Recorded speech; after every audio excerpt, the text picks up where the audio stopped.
Today we're going to be looking at adaptive sewing options for people who have a diverse range of accessibility needs. This is a range from sensory issues, mobility issues, and anything and everything else in between, including personal preference.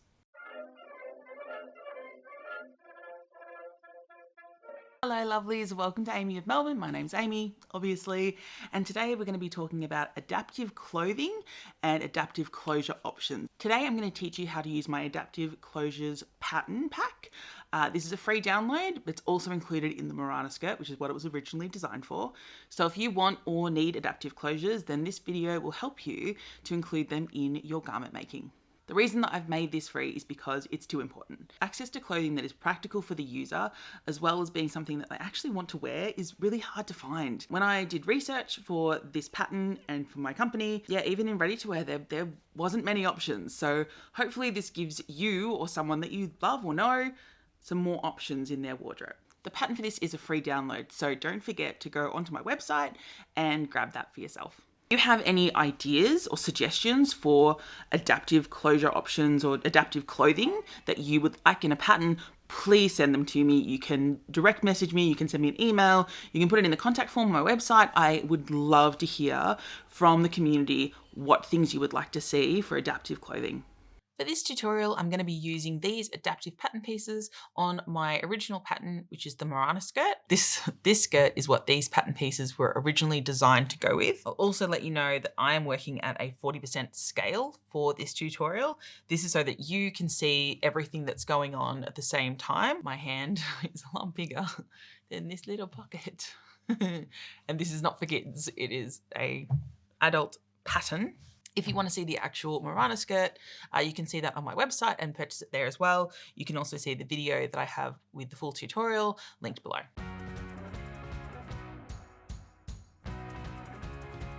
Today, for this tutorial, I'm going to be using these two fabrics.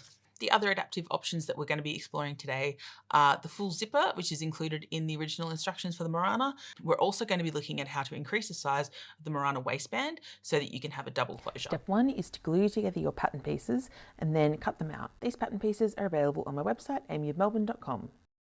If you are choosing to use the adaptive options for your Morana skirt, these are put in after you've finished your pockets in the pattern, where the original pattern says to put in the zip. Place your pattern piece onto the fold and cut around, leaving that fold intact. Finish all of the seam edges using a serger, overlocker, zigzag stitch, or even pinking. Then you're going to fold, press, and hem one long edge of this overlap, not the short ends. Because this is a high wear area of your garment, you'll want to use something like a serger or an overlocker if you can, or you can even double fold. Just make sure that you add to the seam allowance. On your pattern pieces, you should have marked out the zipper notch.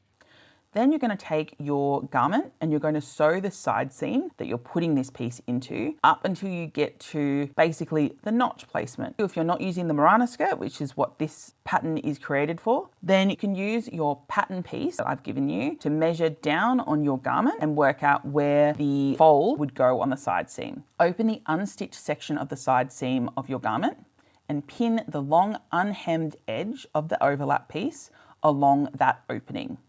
The center of the overlap should meet that side seam join, that notch where you stopped sewing the side seam before. Starting from the top edge, stitch down to the center and then stop. You don't want to go past that center point where it meets the side seam. If possible, stop slightly short of it. Then repeat on the other side, again stopping before you go past the center. Press this pattern piece to the inside of your garment. This means that the wrong sides of this pattern piece will end up facing the wrong sides of the interior of your skirt. So that when you close up the skirt, it's inside. These stack on top of each other. Back is going to wrap around the front of the skirt. So depending on what you need and which way you need this to go, you can change that around. So for example, if you had a stoma at the front, maybe you'd want to have it go the other way around so that when you open, you can go straight to the front. And so you're not pushing things out of the way to get to the front. At the back of the skirt, baste the top of the overlap to the back top edge of your garment. Try to keep the stitches within the seam allowance. So once this is sewn down, then we can attach the waistband.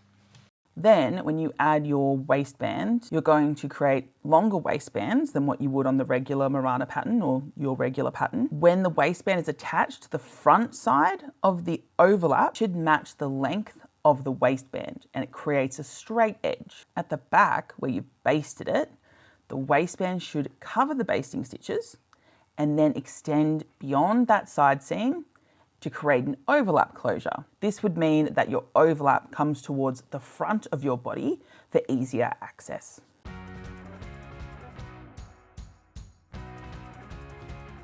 For the enclosed gusset option, you're going to start by cutting around the pattern piece to make a mirrored pair.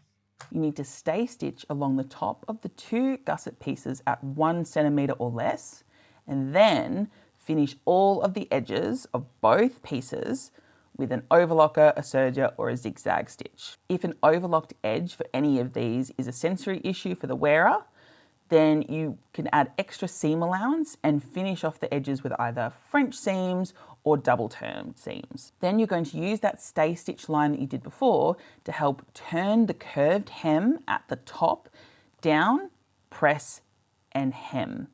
Just that top curved section. Place each gusset piece right sides down onto the top of your garment panels.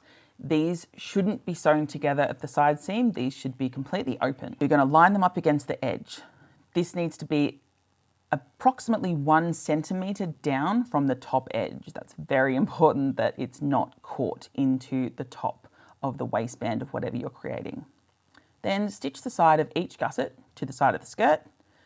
Press the seam allowances towards the gusset. If you're creating the Morana skirt, then there is also a notch at the bottom of this pattern piece, which matches up with that zipper notch we've used for a lot of other things. Then place the front and back of your garment together, right sides facing.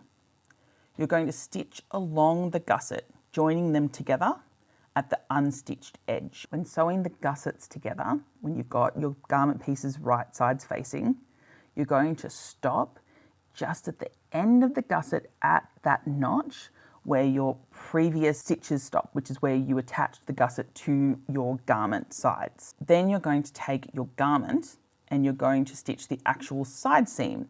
Gusset is now complete, but the side seam is still open. Before you begin stitching the side seams together, make sure that you move the seam allowance at the gusset back towards the gusset so that you can understitch it later if you want to, and so that the seam fits together properly. Stitch the actual side seam all the way together up until it meets with those previous stitches. Then you can open your garment out, and if you want to, you can understitch that seam allowance to the gusset panel itself. You can also add extra strength to this gusset panel by including a bar tack at that junction point where I have also got the zipper notch. From there, you continue the instructions of the regular Morana pattern from step 12, which is adding the waistband, exactly as you would for a zipper. Same thing if you're using a different pattern, continue with whatever waistband finishing seams that they would like you to do for that pattern.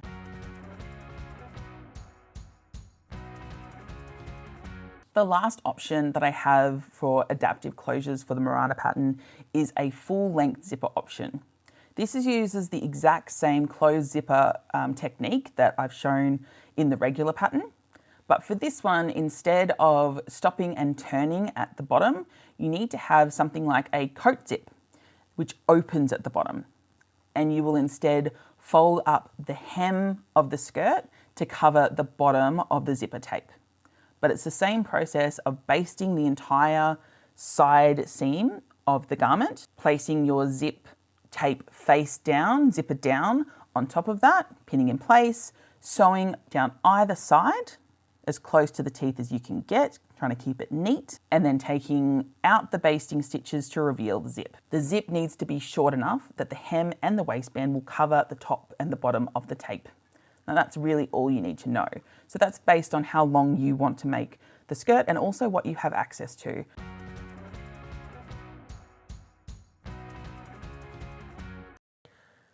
The waistband has an overlap and it's your choice which way this goes. If you're going to have a double overlap where you have closures on both sides of your skirt, which is a great adaptive option, then you need to make sure that at least one set, either the back or the front, is really, really long so that it wraps all the way around on both sides of the skirt. When you're thinking about closures that you could use for that waistband, you can choose to use hook and loop tape, though I personally, sensory-wise, don't like it. You can also choose to use something like a magnetic button or clip closure. A hook and bar closure is great. Otherwise, you can also just use a button if that's something that works for you.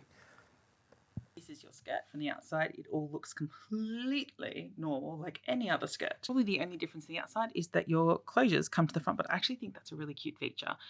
Sometimes that can be annoying under your arm as your arm swings past the skirt, but apart from that, I think it's really cute. On the back, same thing, just looks like all the other versions of the skirt. The front looks the same as any other skirt that you would make, except that these overlaps come to the front, which is an easier access for most people. I actually think they look really cute coming to the front. I like that even a false button detail could be on the front, and that would look very, very vintage. Still got the front, but here we have our overlap. So from the outside, while it's still done up, you can still access if you need that for whatever reason, stoma, etc. You can also open, and now you have a really wide, lovely opening to get into and out of your skirt. Gusset side, again, looks the same from the outside, no different to any other skirt you would ever have, except extra cute. But when you open this, there's no access to your body. No one can see anything at all, even if this pops open by accident, but it's loose enough now to get down over your hips. If you need to extend this and make it larger, obviously you can. That is a personal choice. I found this to be the smallest I could make it and still be able to comfortably get in and out of the skirt and it not be too annoyingly flappy on the inside. So those are the instructions for how to create these adaptive closures for your skirts, pants, shorts, anything else you want to add them to. They're free for you to use. Just download them from my website, amyofmelbourne.com. You also get them with the Morana Skirt if this is something that you would like to make for yourself. I hope that you enjoyed this video and learning about adaptive clothing and clothing options and closure options. Make sure that you sign up to my mailing list so that you can see my new patterns that are coming out. I do have many more to come, and all of them will have adaptive closure options or adaptive options involved in them if they're not already something that is accessible. So good things. Anyway, see you later.